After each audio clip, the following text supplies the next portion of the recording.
Vamos a hacer ahora el ejercicio 20, que es un ejercicio un poquito más aplicado del que veníamos viendo antes. Esto es muy simple. Esto es un problema aplicado de físico-química. Acá nosotros tenemos dos familias de funciones, que es la concentración 1 y la concentración 2. ¿Sí?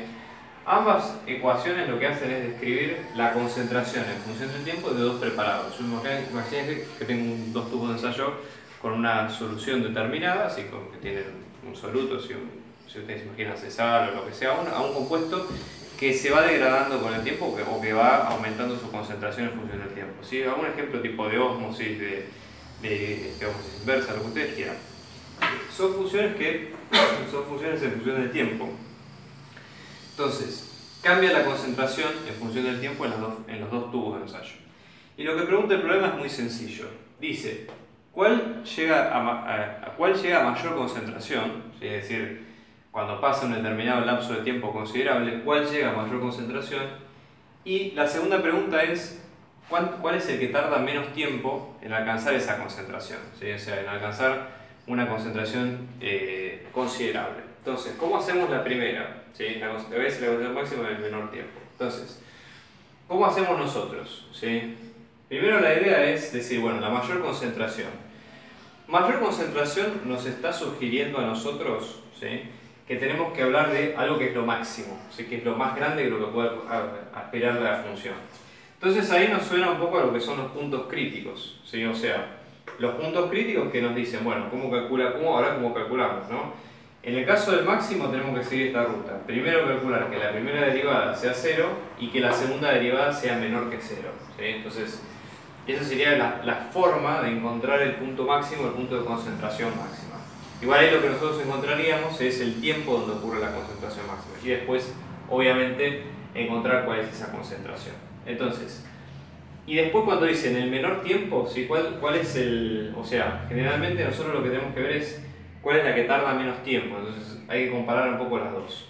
Entonces la idea para resolver este ejercicio, vamos a hacer un plan de ruta, ¿sí?, para pensar cómo lo vamos a encarar. Esto es algo que yo, a medida que los ejercicios se hacen más complejos, ¿sí?, les recomiendo que lo hagan. Algo chiquito, ¿sí?, 2 o 3 pasos como para resolverlo y chao. No hace falta que, sobre todo en el momento del examen, del fragor del examen y demás, que se ponga, digamos, a hacer un plan demasiado detallado, ¿sí?, o sea, por un tema de tiempo y demás. Entonces acá la idea sería la siguiente, ¿sí? ¿Qué es lo que me pide en el punto A? Encontrar, o sea, traducir eso, ¿sí?, es encontrar lo que sería el máximo, ¿sí?, encontrar máximo de C1 y máximo de C2. Entonces, en este caso, yo digo, bueno, de C1, ¿qué es lo que voy a hacer? Voy a derivar la función, ¿sí? O sea, voy a encontrar C1 derivado. De ahí lo que hago es encontrar cuál es C1, la segunda derivada, ¿sí?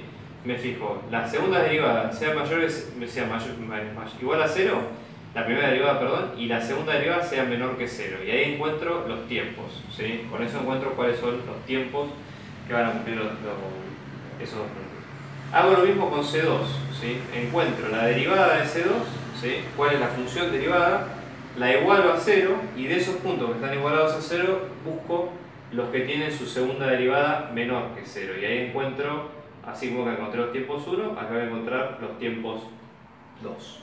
Entonces, procedemos, ¿sí? Vamos a empezar, este va a ser nuestra hoja de ruta del ejercicio.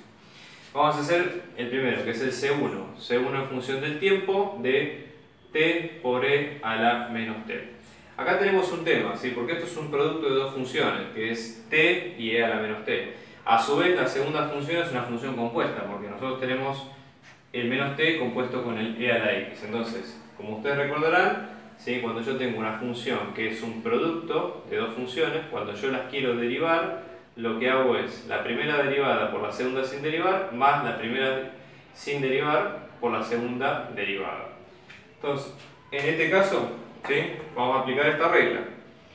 La derivada de C1, ¿sí?, en función del tiempo me va a quedar, derivada de t me queda 1 por e a la menos t, ¿sí?, más t sin derivar por derivada de e a la menos t me queda menos 1 por e a la menos t.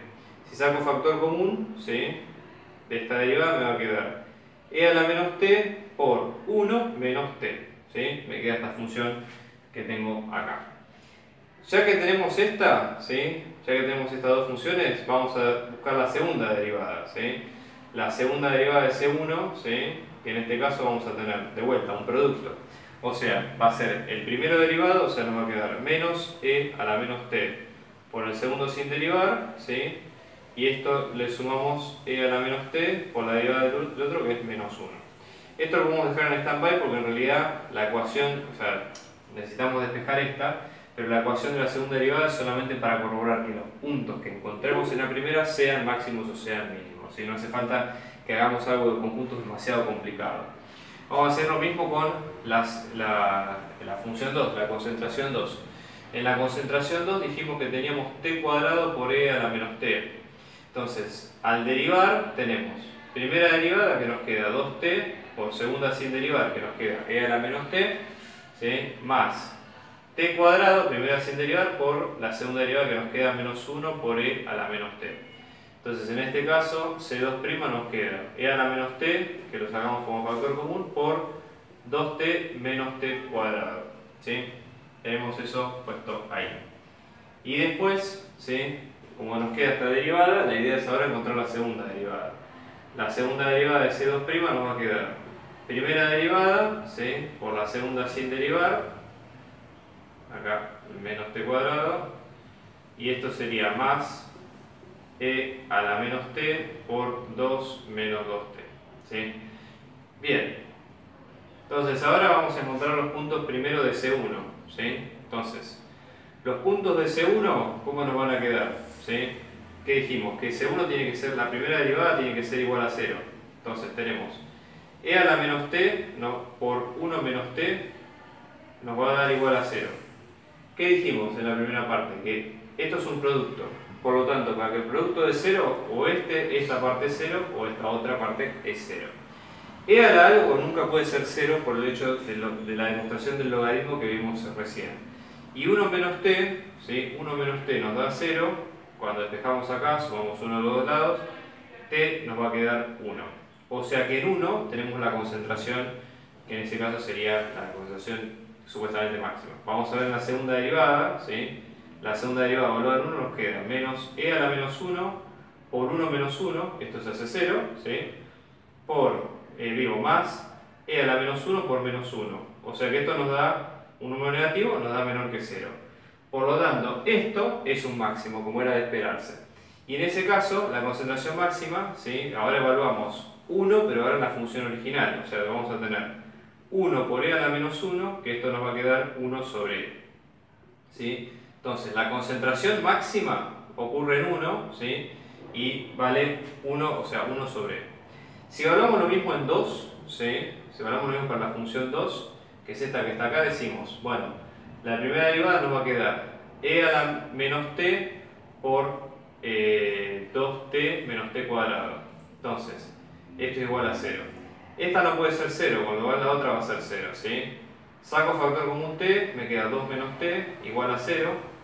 Uno de los t es 0, ¿sí? Uno de los t va a ser 0 y otro de los t va a ser 2.